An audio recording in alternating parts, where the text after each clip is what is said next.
Isang civil engineer sa Pilipinas pero nauwi sa pagiging nani sa Hong Kong si Dizajen Mabaylan noon, isang kababayan mula sa Edmonton, Alberta. Magluluto ka para sa kanila, tapos hindi tama, sunog daw, tapos itatapon sa mukha mo.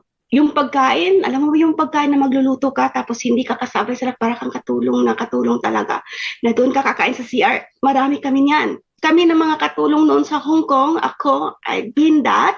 Kaya naranasan ko yung mga ganun na mga sitwasyon. Kaya nang magkaroon ng pagkakataong makapunta ng Canada, nag-apply agad siya at naging nani rin nang dumating sa Edmonton. Masaya ako dahil nga, ang laki ng pagbabago eh. Alam mo yung, wow, pagkatapos ng 8 o'clock to 5 o'clock, wala ka ng trabaho, free ka na. Tapos yung kamay ko hindi namamanid kasi yung kamay ko namamanid talaga dahil nag-allergy.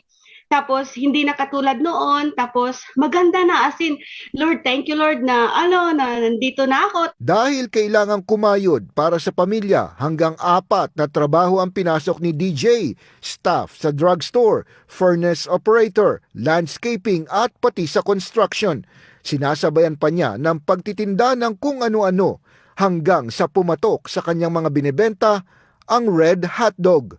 Inudyukan siya ng mga kaibigan na gawin na itong full-time na negosyo. Desisyon na ako sa sarili ko na ito na yung business ko, dahil nga sa at the top of that, may mga businesses ako, di ba, yung sa mga Avon, sa mga lahat-lahat na kahit na frozen product, tuyo, mga bulad. So, hinahanapan ako ng mga tao. Tapos, nung nag-accept, nag-ano na ako ng mga red hot dogs, ng mga sausages, tapos yung mga beef, yung mga pork. Ngayon, nasa 50,000 na mga packages ng mga red hot dog ang kanyang naibebenta kada buwan sa Alberta.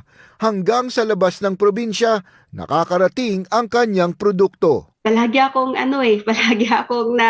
nare-report sa authority dahil nga daw yung hotdog ko nakarating sa Toronto, nakarating sa Vancouver, which is hindi naman ako ang nagdala ang mga tao.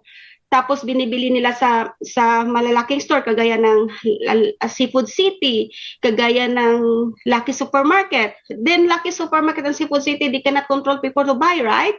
So yun yung isa sa nangyayari na nire-report ako. Kaya sabi ko, huwag kayong mag-alala, gagawin natin to lahat-lahat para makapunta dyan. Maraming natutuwa sa ginawa ko dahil nga yung mga ibang bata at saka yung mga allergy nakakain na ng red hot dog kasi nga gusto, di ba, Pilipino tayo, pag umaga or hapon, all day. Ang problema lang, hindi niya makain ang sarili niyang produkto dahil allergic si DJ sa hotdog.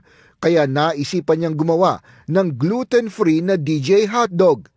Bumuo na rin siya ng isang food truck na pinipilahan ng iba't ibang lahi dahil sa kanyang kakaibang 8-flavor hotdog tulad ng blueberry, teriyaki, honey garlic hotdog at iba pa. Yung mga market naman noon, yung mga Canadians, lahat sila natutuwa dahil nga, nung nakita nila yung food truck na it's gluten-free, like they buy it, like we have yung hotdog namin is fully loaded hotdog. You can choose whatever you want. You can choose whatever you want.